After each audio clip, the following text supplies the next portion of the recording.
Hello friends, வணக்கம் and welcome back to k2b exclusive. இன்றைக்கி என்ன பார்க்க போகிறோம் அப்படின்னா, இன்ஸ்டண்ட்டாக பட்டுன்னு செய்யக்கூடிய ஒரு ரசம். வித்தின் 2 மினிட்ஸ்லேயே நீங்கள் இதை செஞ்சிடலாம். ஸோ இதுக்கு என்ன பண்ணலாம் அப்படிங்கிறத பார்த்துடலாம். ஸோ இந்த ரசம் செய்கிறதுக்கு நீங்கள் ஒரு ஹாஃப் தக்காளியை ஃபஸ்ட்டு எடுத்துக்கோங்க.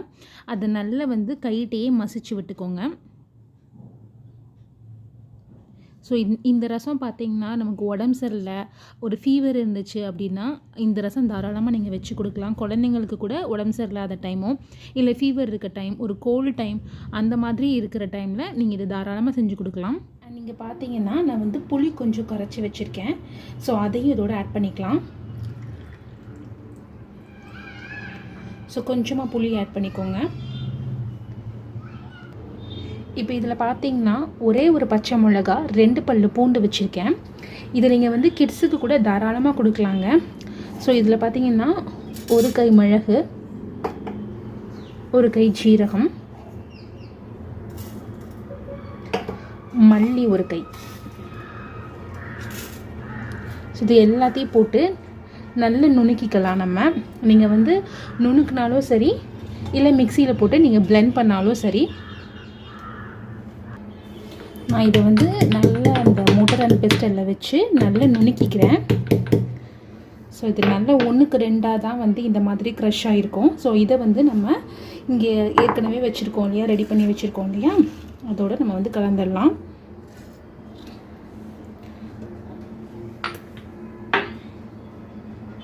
ஸோ இப்போ பார்த்திங்கன்னா இதோட பெருங்காயத்தூள் சேர்த்துக்கலாம். அதுக்கப்புறமா பார்த்திங்கன்னா கொஞ்சமாக மஞ்சள் தூள் அண்ட் கல் உப்பு 2 கை இந்த மாதிரி சேர்த்துக்கிறேன். அதுக்கப்புறமா இதுக்கு தேவையான தண்ணி கொஞ்சம். நான் நிறைய செய்ய போகிறதில்ல, கம்மியாக தான் செய்கிறேன். ஸோ கடாயில் எண்ணெய் ஊற்றிக்கோங்க.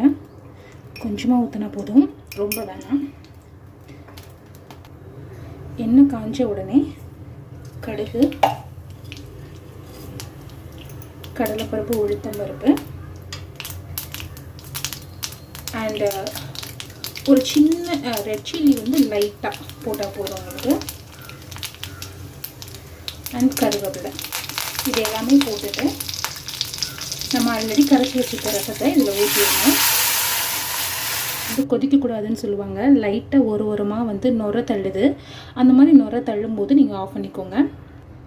ஃபைனலாக இது மேலே நம்ம கொத்தமல்லி தழையை தூவிக்கலாம். நல்ல சூடாக ரசம் ரெடி ஆயிடுச்சு. இந்த ரசம் அப்படியே சுட சுட நீங்கள் நெய் போட்டு கூட கிட்ஸுக்கு நீங்கள் கொடுக்கலாம்.